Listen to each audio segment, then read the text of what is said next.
The resignation letters covered the polished conference table like fallen leaves after a storm. 12 secretaries had walked away in less than 8 months, each one leaving with the same exhausted expression, the same whispered explanation, and the same silent pity. Rumors spread through the towering glass headquarters before lunchtime. Employees claimed the wheelchair-bound CEO was impossible to satisfy.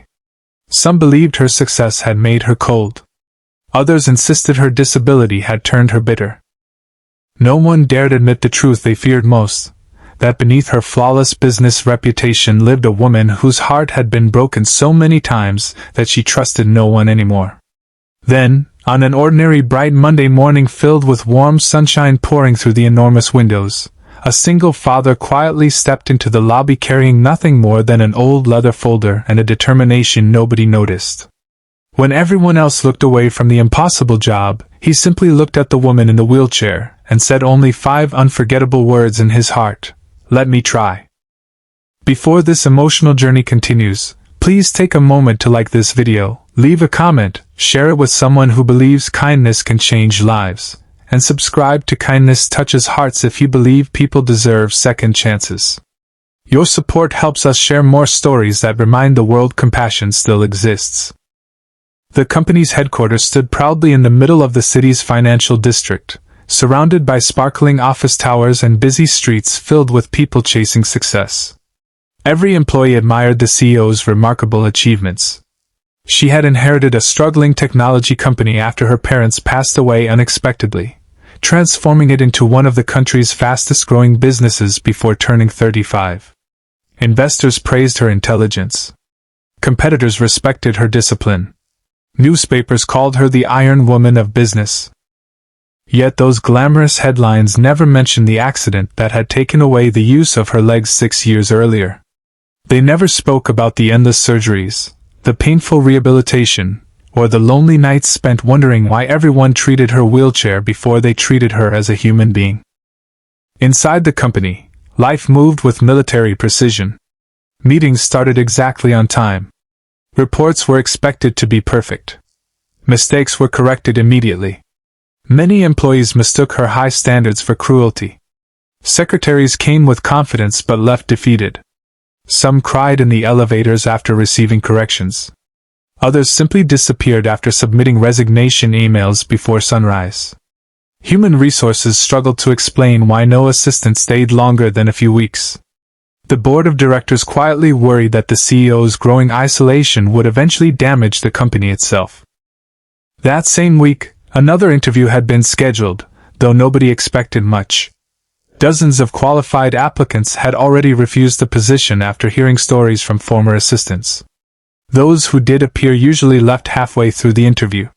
Then a tall man wearing a neatly pressed but inexpensive blue shirt walked into the lobby with calm eyes and tired shoulders that revealed years of carrying responsibilities alone.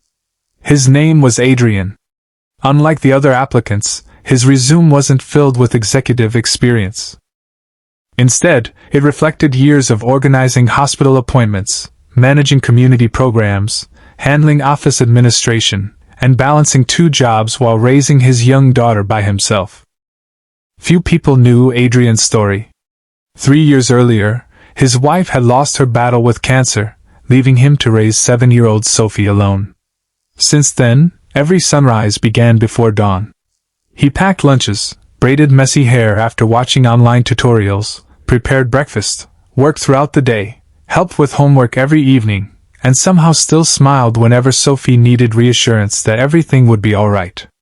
Life had taught him patience in ways expensive leadership seminars never could. During the interview, the executive panel expected him to hesitate after learning about the demanding workload. Instead, Adrian listened carefully without interrupting. When someone finally mentioned that 12 secretaries had already quit, he didn't laugh nervously or ask about overtime pay. He simply nodded thoughtfully. Deep inside, he recognized something familiar. Grief often disguised itself as anger. Loneliness frequently sounded like impossible expectations. People carrying invisible pain rarely knew how to ask for understanding. The following morning marked Adrian's first day. Bright daylight flooded the executive floor, reflecting off marble floors and glass walls. Employees quietly exchanged sympathetic glances, convinced another resignation would arrive before Friday. Some even joked privately about preparing the welcome gift for candidate number 14. Nobody expected this ordinary single father to last where seasoned executives had failed. The CEO barely looked up from her desk when Adrian entered her office. Mountains of paperwork surrounded expensive computer screens displaying endless financial reports. Without offering small talk, she handed him several complicated assignments that normally required multiple people to complete. Previous assistants had considered similar workloads unreasonable. Adrian simply organized the documents into neat piles, made careful notes, and began working methodically without complaint. Hours passed. Instead of rushing or becoming overwhelmed, Adrian approached each responsibility with quiet consistency. Whenever problems appeared, he searched for solutions instead of excuses. When mistakes happened, he admitted them honestly and corrected them immediately.